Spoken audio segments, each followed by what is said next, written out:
Futebolês está no ar e falando de um cara que é tão bonito quanto o Renato Manso.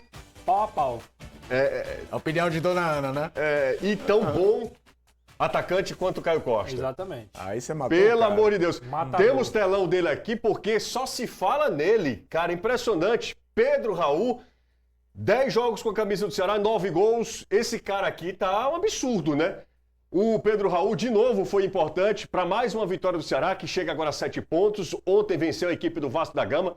Será um dos assuntos principais do programa de hoje. E a gente separou os gols de Pedro Raul, Caio e Renato. São 10 jogos, 9 gols e é difícil encontrar algo parecido com o que ter feito Pedro Raul no futebol Eu cearense. falei isso na transmissão ontem. Eu não lembro, o Caio tem uma memória muito mais favorável do que a minha, muito mais preciosa. Pode lembrar de algum início de um centroavante tão perfeito em termos de número e efetividade. Aí você pode perguntar, você pode dizer, se questionava muito o Pedro Raul por duas coisas. Primeiro, tá fazendo gol contra adversário pequeno, a competição, campeonato cearense e tudo mais. Pedro Raul, dos 4 jogos na Série A, fez gol em 3, só não fez gol contra o Juventude. Pedro Raul, um jogador que foi um valor muito alto. O jogador caro é aquele que não dá resultado em campo. 10 jogos, 9 gols. Gols de vitória, realmente muito forte esse começo do Pedro Raul. Caio Costa, e era tudo que o Ceará precisava e tudo que o Pedro Raul queria também. Exatamente, a gente já falou isso. Ele precisava de um time para recuperar a confiança, recuperar ritmo de jogo, recuperar essa fome de gols que ele teve, principalmente no Goiás. Foram passagens atribuladas em outras equipes. E o Ceará, desde o início do ano que a gente falava, o time está desenhado, precisa de um 9, um cara que seja o pivô, o finalizador. Então é impressionante. A outra coisa que é impressionante, o Renato falou um pouco disso, é que o único gol do Pedro Raul que não significou nada no resultado é o primeiro, é contra o Maracanã, o gol de pênalti. Todos os outros são determinantes para os resultados. É o gol de empate contra o Fortaleza que dá o título, é gol contra o Bragantino abrindo o placar, é gol resolvendo o jogo ontem, é gol abrindo o placar contra o Grêmio. É sempre um momento determinante da partida. Talvez, de memória, você foi falar de algum impacto, que eu me lembre nos últimos 15 anos do Ceará, um centroavante que chegou marcando muitos gols, mas era um contexto completamente diferente, um Ceará com bem menos ambições, foi o próprio Luiz Carlos em 2008. Talvez. Luiz Carlos chegou num time que era totalmente desestruturado e marcou muitos gols de imediato, e tem até hoje uma média, se não me engano, são 23 gols em 26 jogos com a camisa do Ceará, foi negociado com o Internacional de Porto Alegre. Ciel, né? Exatamente, Os Ciel dois, vai pro Fluminense. Ciel vai pro Fluminense. Mas assim, de impacto com essa quantidade de gols que eu me lembro de média foi o Luiz Carlos. Ninguém mais. E olha que teve gente que veio pro Ceará e marcou muito gol nesse meio do caminho. Você teve o Marcelo Nicasso sendo muito importante, mas não chegando a assumir na posição e morrendo de fazer gol como o Pedro Raul tá fazendo. Só um detalhe, é importante a gente falar do Pedro Raul, mas tem um detalhe que eu sei que talvez até seja um gancho para você. O Pedro Raul tá bem porque o Ceará também faz o Pedro Raul jogar. O Pedro Raul é muito abastecido pelo Ceará, pelos jogadores, pelo elenco, pela forma com que o time foi montado, como o Caio falou. É um casamento muito perfeito até aqui. Até agora é uma luva que se encaixa perfeitamente na necessidade. O Pedro Raul precisava também de sequência. Agora, para os comentários do Caio e do Renato, esse 2-1 do Ceará para cima do Grêmio. Vou começar aqui com do Vasco. O Grêmio já foi também. Já ganhou, e foi 2-0 também. Mais uma vitória do Ceará em casa. O time é fortíssimo, muito bem ajustado, mas cai no segundo tempo, Renato. Cai no segundo tempo. A gente conversava ontem lá no pós-jogo com o Léo Condé e ele justificava algumas situações.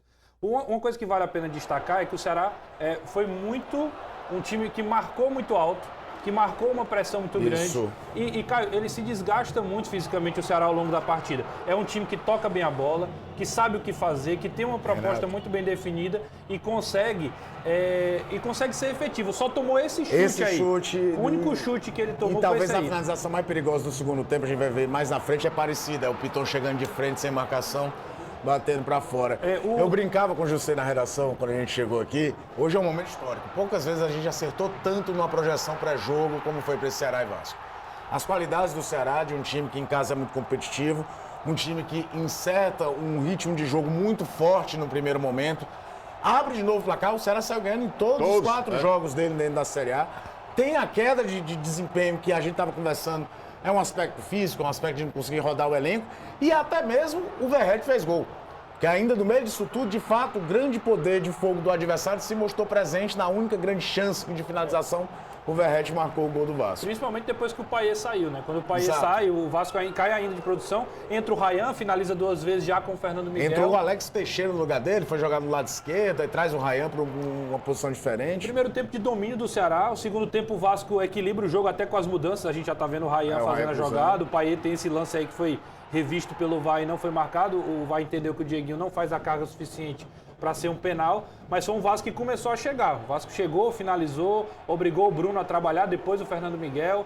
O Ceará foi um time muito ajustado no primeiro tempo para atacar e um time muito ajustado para defender. Aí o lance do Piton, né? E é bom que se diga, porque o Ceará vai sofrer em algum determinado momento dos jogos. O Ceará vai pegar times muito fortes, vai pegar times que atacam ele. O fato de ser atacado não significa que você está jogando mal. Como você defende diz se você está bem ou não. E acho que o Ceará, de maneira geral, fez um bom jogo defensivo. A salientar também, né, a volta dos 2 titulares, como a gente previa. A fez muita volta do diferença. Matheus Bahia e do Lucas Mugni sobe o nível técnico Sobe da equipe, bastante, muda cara. estruturalmente. O Matheus Bahia, inclusive, melhora-se todo o contexto da saída de bola, porque o time se torna mais equilibrado até de um lado e de outro, de quando vai atacar. E você O lembra que a gente Mugni falava do William Machado? O jogando Ceará na melhora dele, com o William exato, Machado na jogando saída também. na questão dele. E queria só lembrar também da boa atuação do Galeano, jogador que cada vez ganha mais espaço. E é um exemplo, não queime ninguém nesse momento de temporada. Houve um momento que o Galeano estava descartado, veio o jogo contra o Confiança, ele marca um gol importante e muda completamente o status dele na equipe. Hoje, quando o Ailon é um grande alvo, cuidado com isso. E o Guilherme, de novo, entrando muito bem, né? É Participando bom do jogador, segundo gol. O cara. Galeano só não foi o cara do jogo Porque o Pedro Raul fez dois gols. Senão Ó, era o Galeano.